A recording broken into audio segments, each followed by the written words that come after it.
Hi, AJ Cataldo, Cambodia, August 20. I'm going to take a very quick and dirty look at NetList, increased revenues from the Samsung settlement, and reduced legal fees. I'm very quick, very dirty. You're going to have to draw your own conclusions because I don't know exactly how these numbers are going to fall out.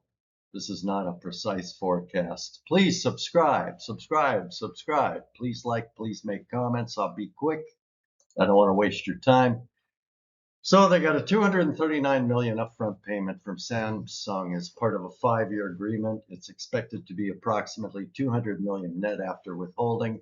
I did take a look at their retained earnings. It's a deficit. The deficit exceeds 239 million.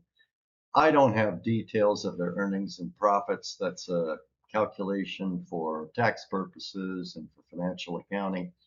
But it appears to me at a glance that there's not going to be any corporate income tax because of the retained earnings deficit. Okay, it's going to be something called a net operating loss carry forward. And perhaps not all of it is available for carry forward. I'm not going to try to figure that out. So they're saying here on Google, real quick, 200 million. It's probably 239 million, but let's go ahead and use 200 million. It's more conservative. Now, it's a 5-year contract, and I'm going to take the 200 million. I'm going to divide it by 5 years. I'm going to divide it by 4 quarters. I come up with 10 million per quarter in additional revenue, just off the settlement or the cash infusion, if you will. That does not include increased royalties or any deals they've got where NetList is selling Samsung products. I have no clue what that's going to be. I'm not going to attempt to forecast it. Take a quick look at the short interest. Notice it's coming down a tiny little bit. This is up to July 31st. This is out of date. It's August 20th. They'll be updating it. That's days to cover over time. It's about 20 days, 21. And 21 trading days. And percentage of float shorted over time. Look at how it's holding constant. Percentage of float. What is float? Shares floating around. Okay, I just want to take a look at the last quarter. The last quarter is June 27, 2026. See that net sales of 109 million? Add 10 million to it per quarter. That's the conservative way of doing it. I'm assuming the whole 239 million is not going to hit in one quarter. If it did hit in one quarter, there would be something accountants refer to as a quality of earnings issue. I suspect they'll be amortizing it over the 60 months, the 5-year contract, and that's how I came up with my 10 million. So about a 9% increase in an AI chip sector of the economy that is growing. I just can't anticipate the number getting smaller. And for that 239 million, there is no cost of sales. Cost of sales contributed is zero. Now, also take a look at the intellectual property legal fees of 16.75 million. Again, now Samsung settled. I have no clue with any level of precision how much the legal fees will be reduced. At the last earnings call, they anticipated the same 16.75 million for the quarter ending in September. Now that they've settled with Samsung, I'm anticipating a decline. I'm going to call it 6 million decrease. So I'm going to call it just ballparking, net sales increase of 10 million and legal expense reduction of 6 million.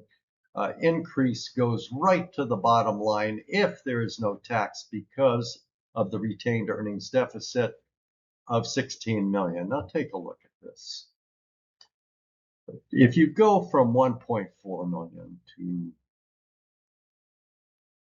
16 million. Now, when they amortize the 10 million, the entire 10 million may not hit the upcoming quarter because the deal was settled in the middle of a quarter. Similarly, the legal fees, you're not going to see that entire decline in the quarter because the settlement came in the middle of the quarter. But I'm trying to give you a rough idea of how you want to look at this. You can look at it any way you like. It looks to me like things are pretty favorable. Their revenues, I suspect, will increase. I don't have all the details. We'll have more details at the end of the next quarter. However, we really won't know until the end of December, the December quarter. This will give you a little food for thought. Keep in mind, Samsung kissed the ring. They caved. What if Micron does the same? They also have lawsuits against Google and a couple of other firms.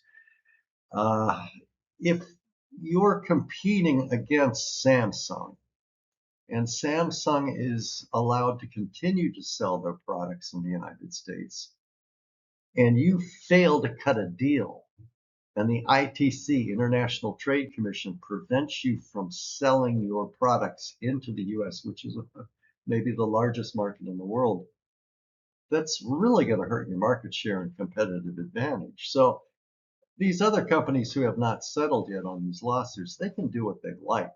I suppose if it's only 2% of their revenue, they'll choose to fight. Or if they think they have a strong case, the law firms will say, go ahead and fight.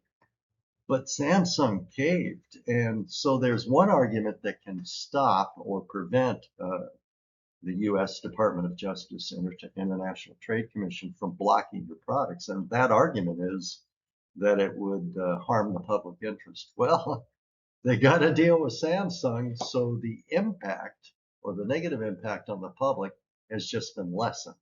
There's a lot to think about here, a lot to unpack. And this isn't everything. This is just a little bit.